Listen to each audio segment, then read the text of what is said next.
Bagi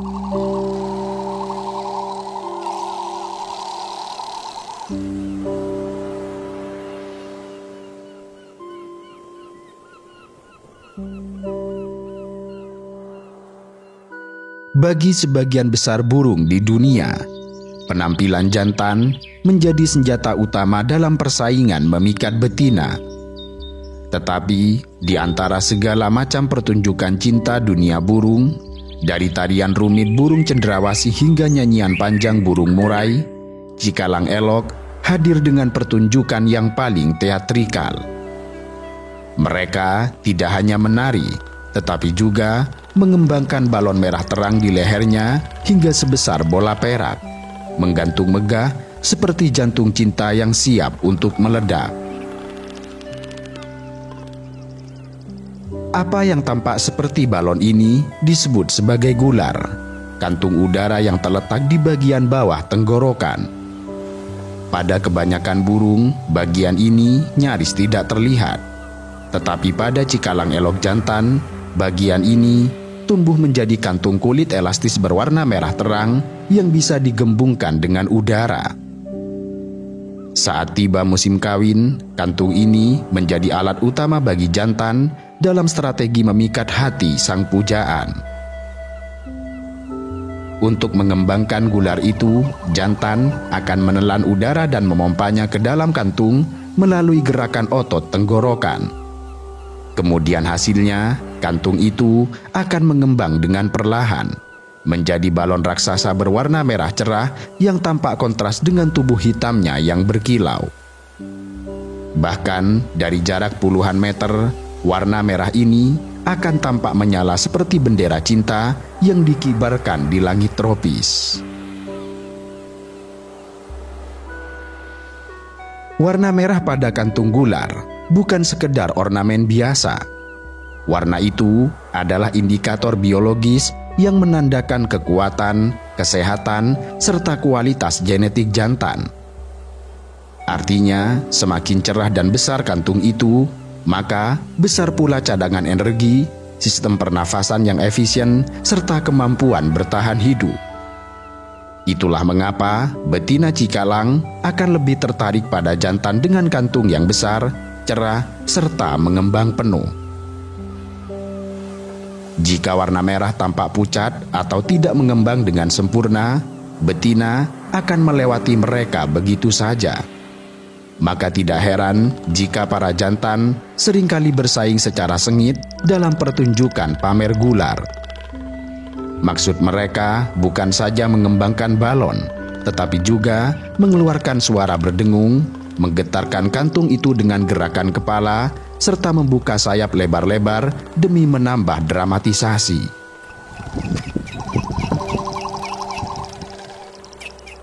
Tetapi, keindahan gular ini tidak datang tanpa risiko. Karena ukurannya yang besar serta warnanya yang mencolok, jantan dengan gular mengembang menjadi sasaran empuk bagi predator, termasuk elang laut dan burung pemangsa besar lain. Selain itu, mengembangkan kantung merah selama berhari-hari membutuhkan energi yang sangat besar. Dan artinya, jantan harus cukup sehat dan mendapat makanan yang cukup untuk mempertahankan pertunjukan ini. Dan untungnya, musim kawin biasanya berlangsung saat musim kemarau, ketika kondisi laut mendukung dan sumber daya makanan melimpah. Di masa ini, puluhan bahkan ratusan jantan akan berkumpul di satu tempat yang disebut sebagai lek. Mereka memilih dahan tinggi di pohon atau semak yang menghadap ke arah langit terbuka. Dan dari tempat itulah mereka akan memulai konser cinta mereka. Dalam konser itu, para betina akan terbang mengamati, memeriksa jantan satu persatu, seolah menilai panggung, warna, semangat, dan gaya dari sang aktor cinta yang tengah berkompetisi. Jika tertarik, mereka akan turun dan mendarat di dekat jantan pilihan. Lalu, dimulailah ritual cinta berikutnya. Jika gagal mendapatkan betina, mereka akan terus mengembangkan balon itu hingga musim kawin hampir usai. Saat seekor betina akhirnya memilih jantan, ia akan mendarat di cabang pohon yang ditempati oleh jantan. Ini adalah momen yang sangat menentukan. Jika jantan tergesa-gesa atau terlalu agresif, betina akan pergi. Namun, jika jantan terlalu pasif, ia akan kehilangan kesempatan. Maka, si jantan akan mendekat perlahan, membuka sayap sedikit demi sedikit, menunjukkan sikap tenang tapi penuh pesona. Mereka saling menyentuh paruh, bertukar suara yang pelan dan ritmis, lalu mulai menyinkronkan gerakan tubuh mereka. Proses perkawinan terjadi di sarang yang sedang dibangun atau sudah setengah jadi. Selanjutnya, mereka akan tetap bersama di lokasi sarang. Jantan akan bertugas melindungi dan menjaga sarang, sementara betina mempersiapkan tubuhnya untuk bertelur. Dalam dunia cikalang, hubungan jantan dan betina bersifat monogami musiman. Artinya, selama satu musim penuh, jantan dan betina akan hidup bersama, bekerja sama membangun sarang, menjaga telur, dan merawat anak-anaknya. Dalam satu musim perkawinan, cikalang akan menghasilkan satu butir telur, di mana kemudian telur itu akan dierami secara bergantian selama sekitar 50 hingga 60 hari. Ini adalah waktu yang cukup berat, karena artinya mereka harus bergantian pergi berburu, sementara yang lain tetap diam menjaga sarang. Ketika telur itu akhirnya menetas, muncullah seekor anak cikalang kecil. Dalam hari-hari pertama kehidupannya, anak itu akan bergantung sepenuhnya pada induk, bukan hanya untuk makanan, tetapi juga untuk kehangatan dan perlindungan. Dan uniknya, masa pengasuhan anak cikalang adalah salah satu yang terpanjang di antara semua burung laut, bisa mencapai 10 bulan hingga 1 tahun penuh. Burung cikalang membutuhkan waktu pengasuhan yang cukup lama, sebab menjadi cikalang berarti harus benar-benar siap sebelum bisa hidup di udara. Cikalang bukan burung yang bisa belajar terbang dengan latihan pendek. Mereka harus langsung mampu meluncur jauh dan bertahan hidup di udara sejak pertama kali meninggalkan sarang. Itulah mengapa selama berbulan-bulan induk mereka akan mengajari dari jauh, melatihnya mengepakkan sayap, mengatur keseimbangan, hingga akhirnya terbang dari sarang untuk pertama kalinya. Dan saat itu terjadi, biasanya jantan akan mulai pergi, meninggalkan pengasuhan lanjutan kepada sang betina. Sementara itu, setelah anak cikalang mulai bisa terbang dan mencari makan sendiri, ia tetap sering kembali ke sekitar sarang lamanya. Dalam beberapa kasus, anak yang sudah bisa terbang akan terus meminta makanan dari induknya, hingga akhirnya ikatan itu perlahan memudar seiring kemandirian. Burung cikalang elok memiliki nama ilmiah Frigata magnificens dan termasuk dalam Frigatidae, kelompok burung laut yang unik yang hanya terdiri dari 5 spesies. Kata magnificens sendiri berasal dari bahasa Latin yang berarti mengagumkan, dan memang tidak ada kata yang lebih pas untuk menggambarkan penampilannya. Habitat favorit mereka adalah pulau-pulau yang terpencil, pohon mangrove, atau karang-karang kecil yang sepi dari gangguan manusia dan predator.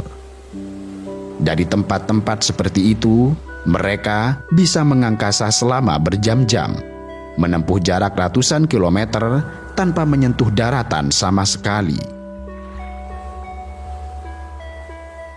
Burung cikalang elok adalah penjelajah yang tidak mengenal lelah.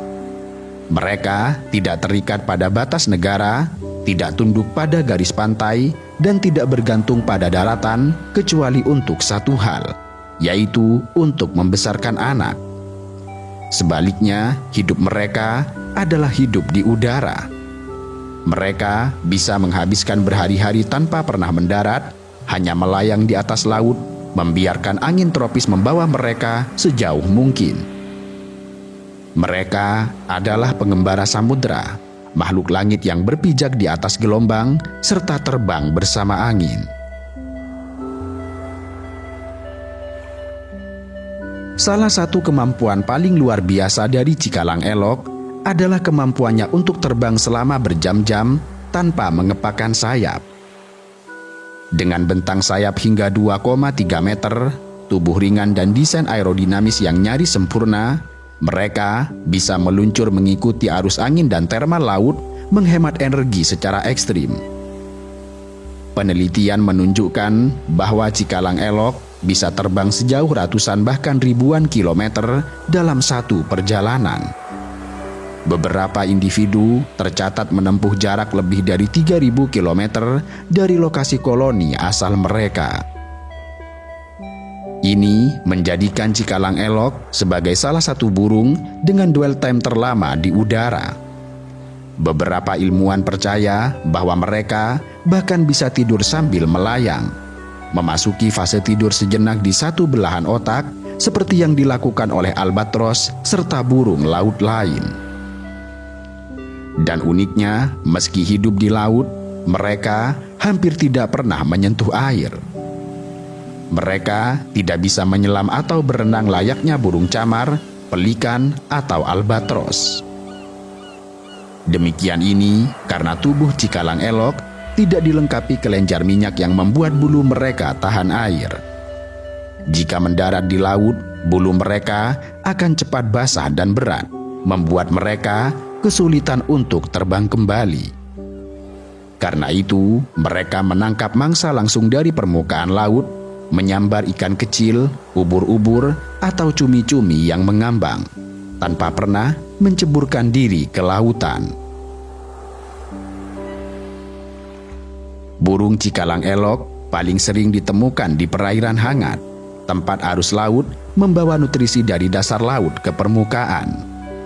Di tempat-tempat seperti itu, ikan kecil, cumi-cumi dan ubur-ubur akan muncul di permukaan, dan predator seperti tuna, lumba-lumba dan burung laut akan berkumpul.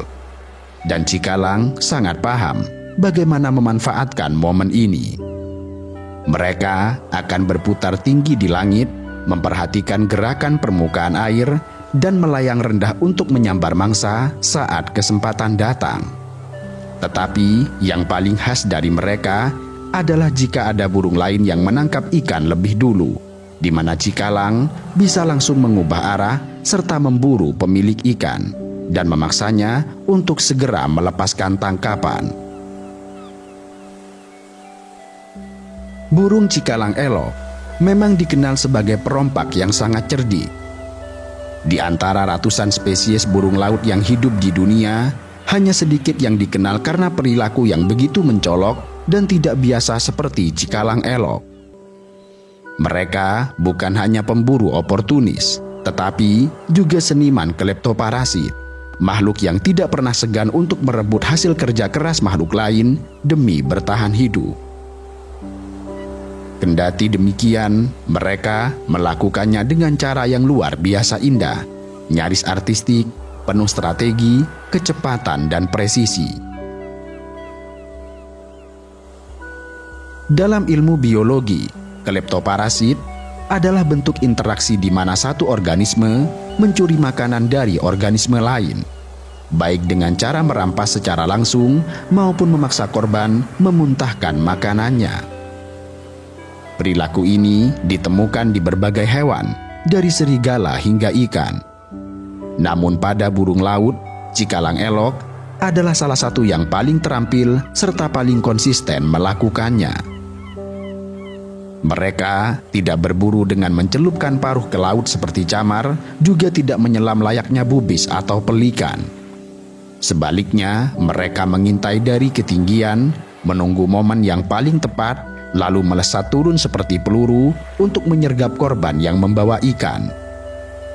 Target favorit cikalang adalah burung laut lain, terutama burung yang dikenal sebagai bubis, kormoran, atau bahkan spesies cikalang lain yang kurang waspada. Ketika burung-burung itu pulang dari laut dengan ikan di paruhnya atau di dalam perutnya, maka cikalang akan menyergap mereka di udara. Terkadang, ini menjadi momen yang dramatis. Cikalang elok menyusul dari belakang, menabrak sayap korban, mencengkeram bulu ekor, atau terbang sangat dekat sambil mengeluarkan suara menggertak. Lalu, burung sasaran yang panik dan ketakutan akan melepaskan ikan dari paruhnya, dan yang paling sering memuntahkan isi perut yang baru saja ditelan. Dan sebelum ikan itu sempat jatuh ke laut, cikalang elok akan meluncur cepat dan menyambarnya di udara, seolah sedang mengikuti koreografi yang telah mereka latih seumur hidup.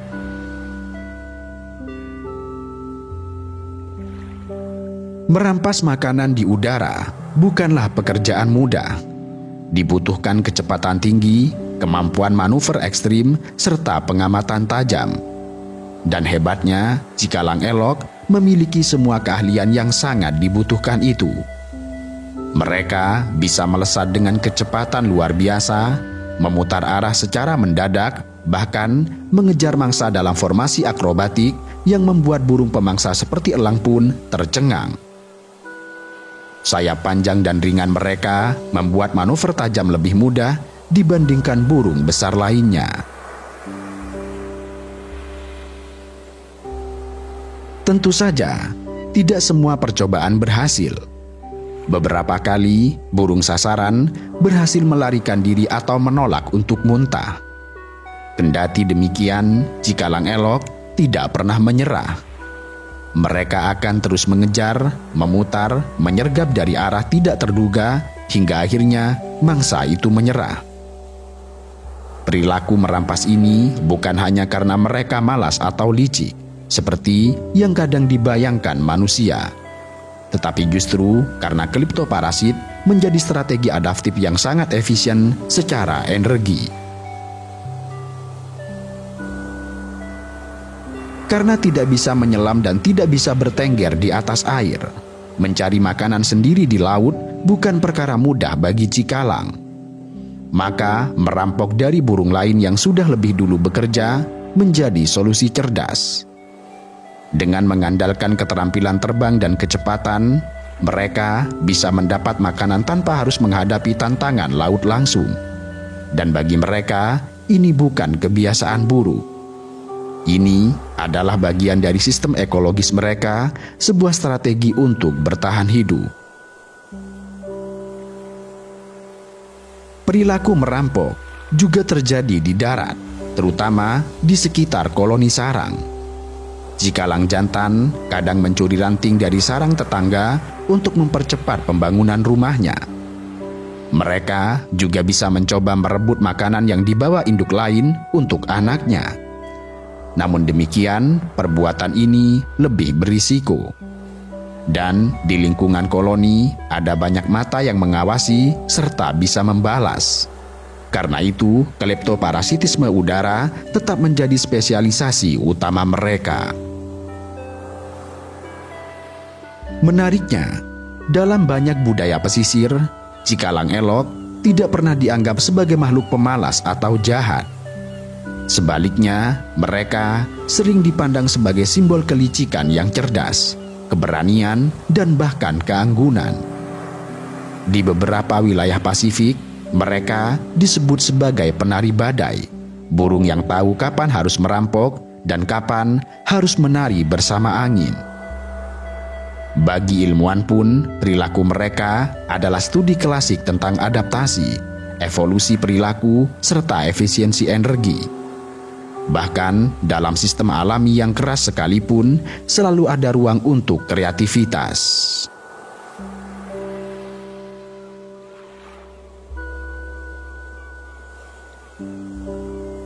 Setiap makhluk dalam alam memiliki tempatnya masing-masing. Bahkan makhluk yang tampak hanya merompak seperti cikalang elok, mereka juga memiliki peran ekologis yang penting dalam menjaga keseimbangan antara laut, langit, dan daratan. Di balik sayap panjang dan kebiasaan merompaknya, cikalang elok bukan hanya penumpang di ekosistem tropis. Mereka adalah regulator, indikator kesehatan lingkungan, dan secara tidak langsung adalah penjaga keteraturan alami di wilayah pesisir dan samudra. Cikalang elok memang bukan predator dalam pengertian klasik seperti elang atau burung camar. Mereka tidak menyergap mangsa di darat dan tidak menyelam seperti burung laut lainnya. Kendati demikian, mereka tetaplah predator karena mereka memangsa ikan, cumi, serta organisme laut permukaan lainnya. Saat mangsa muncul ke permukaan karena arus laut atau karena diusir predator laut seperti lumba-lumba atau tuna, cikalang menyambar dari atas, menukik secara akurat, mengambilnya langsung dengan paruh panjang dan tajam. Proses ini menyingkirkan ikan-ikan kecil yang sakit atau terluka, sehingga membantu menjaga populasi tetap sehat.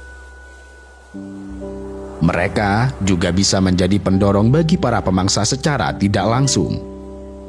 Dengan mengganggu dan merebut makanan dari burung lain, mereka mendorong burung lain untuk terus berburu, yang hal ini dapat mempercepat siklus energi dalam rantai makanan laut. Dengan merampas makanan dari spesies lain, cikalang elok juga ikut mempengaruhi perilaku serta strategi bertahan hidup burung-burung tersebut. Burung bubi atau camar misalnya harus belajar untuk lebih efisien, lebih waspada, dan lebih cepat menelan mangsa agar tidak direbut. Ini menciptakan dorongan seleksi alam yang memengaruhi adaptasi pada spesies lain. Dengan kata lain, kehadiran cikalang sebagai kleptoparasit menciptakan kompetisi sehat dalam komunitas burung laut dan memperkuat ekosistem melalui dinamika alami. Karena cikalang bergantung pada mangsa permukaan laut seperti ikan dan cumi, keberadaan mereka sangat bergantung pada kualitas ekosistem laut. Jika populasi ikan menurun karena penangkapan berlebihan atau pencemaran, maka jumlah cikalang juga akan menurun. Dalam hal ini, cikalang adalah indikator alami. Jika koloni mereka mengecil atau gagal berkembang biak, itu bisa menjadi tanda bahwa ekosistem laut di sekitar mereka sedang mengalami tekanan. Itulah mengapa para peneliti lingkungan sering memantau populasi cikalang untuk mendeteksi awal kerusakan ekosistem bagi pesisir dan lautan. Dalam koloni besar, ratusan sarang berada di satu pohon atau area yang sama. Limbah organik dari makanan, sisa muntahan dan kotoran menumpuk di tanah di bawah. Tetapi cikalang juga ikut membersihkan area mereka. Cikalang membuang sisa makanan dengan terbang menjauh dan tidak jarang memangsa ikan mati atau sisa tangkapan yang terbuang. Siklus ini, kendati tidak terlihat langsung sebagai pembersihan, membantu mengurangi penumpukan organik yang bisa mengundang penyakit dalam koloni. Anak-anak yang tumbuh di lingkungan semacam ini juga belajar untuk menghindari makanan busuk, mengenali sumber pangan sehat, dan menjaga kebersihan sarang mereka sendiri.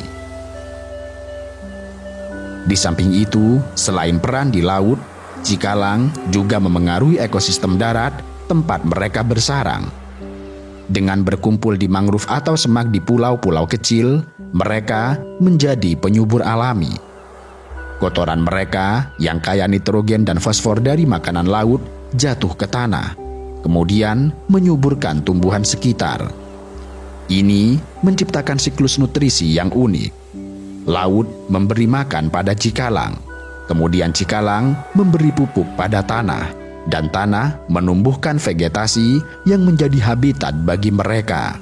Sebuah ekosistem silang antara laut dan darat yang saling menopang. Dan terakhir, cikalang juga berinteraksi dengan spesies lain secara sosial.